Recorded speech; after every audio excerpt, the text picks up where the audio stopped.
माननीय अध्यक्ष महोदय, सन्माननीय सदस्य संजयजी उपाध्याय यांनी जी लक्षवेधी या ठिकाणी मांडलेली आहे, त्यांच्या मनामधला उद्देश अतिशय स्पष्ट आहे की मुंबईच्या सभोवताली चारी बाजूनी समुद्र आहे आणि त्या समुद्राच्या किनारपट्टीला मँग्रोव्हचं अस्तित्व नॅचरली निर्माण झालेलं आहे आणि त्यांच्या म्हणण्यानुसार कधी सुनामी आली, कधी जर अति मोठी भरती झाली तर रक्षण करण्याकरता हे मँग्रोव्ह उपयुक्त ठरणार आहेत. त्यांच्या मताशी मी सहमत आहे. अध्यक्ष महोदय, माननीय सदस्य संजय उपाध्याय यांनी 2/12/2025 तक्रारीचं पत्र दिलं. त्यानंतर आमच्या अधिकाऱ्यांनी माननीय संजयजी उपाध्याय यांच्याबरोबर 7/12/25 बैठक आयोजित केली आणि मग संजयजी उपाध्यायांच्याच संमतीनं तिथले स्थानिक नगरसेवक शिवानंद शेट्टी व अन्य शासकीय अधिकारी, त्याच्यामध्ये वन विभागाचे अधिकारी, त्यामध्ये महसूल विभागाचे अधिकारी आणि पोलीस विभागाचे अधिकारी यांनी जागेवर जाऊन निरीक्षण केलं. तर त्यामध्ये निष्पन्न निघालं कांदलन विभागामध्ये 3 प्रकरणं आहेत. खाजगी मालकीच्या कांदलवन क्षेत्रातली 4 प्रकरणं आहेत. कांदल वनापासून 50 मीटर बफर झोनच्या आतली 3 प्रकरणं आहेत आणि बफर झोन क्षेत्राच्या बाहेर 2 प्रकरणं आहेत. अध्यक्ष महोदय, जे 3 भाग वन विभागाच्या किंवा मँग्रोव्ह डिव्हिजनच्या मध्ये आल्यात, तर सदर ठिकाणी अंदाजे 126 छोटे बांधकाम दिसून आले. त्यापैकी 0.2715 हेक्टर जागेवर कांदलन अस्तित्वात असून त्या क्षेत्रात 33 अतिक्रमणे आहेत.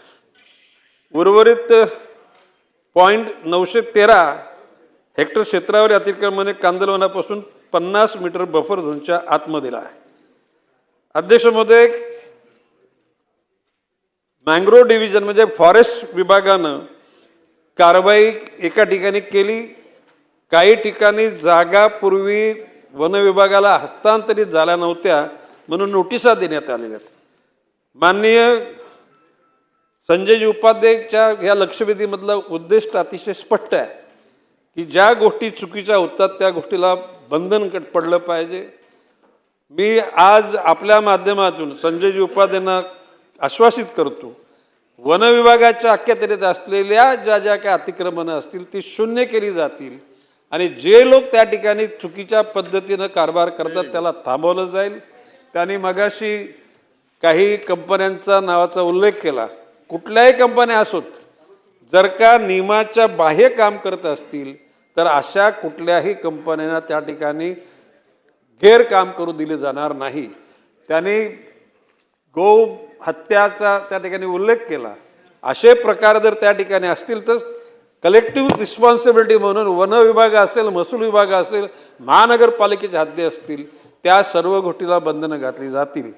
मी किंबहुना आपल्या माध्यमातून संजय उपाध्यायांना आश्वासित करतो की या अधिवेशनानंतर या प्रकरणामध्ये एक बैठक घेऊन महापालिकेचे उच्चाधिकारी, पोलीसचे उच्चाधिकारी, वन विभागाचे उच्चाधिकारी, ज्या कोणी त्या ठिकाणी दुर्लक्ष केलं असेल आणि त्याच्याच मुळे जर मँग्रोव्हचा ऱ्हास झाला असेल तर त्याला जबाबदार धरून त्याच्यावर कारवाई केली जाईल. चला पुढे. संजय उपाध्यायांचा ही लक्षवेधी आणण्याचा हेतू शुद्ध आहे आणि त्यांच्या मनामध्ये कुठल्याही प्रकारे पर्यावरणाला धोका निर्माण होऊ नये अशी त्यांची इच्छा आहे. मी असं म्हटलं, वन विभागाचंच नाही, महापालिका, महसूल, जे या सर्व घटकांची उच्चस्तरीय अधिकाऱ्याची बैठक लावून त्या परिसरामध्ये ज्या चुकीच्या गैर गोष्टी होतात त्या गोष्टी निपात करून ती जागा पूर्वरत मँग्रोव्ह सादृश्य निर्माण करण्याचं या ठिकाणी आश्वासन करतो. माननीय न्यायालयाने आदेश दिले असेल तर आणखी चांगलं आहे. त्याचा आधार घेऊनच या गोष्टी आम्ही करू.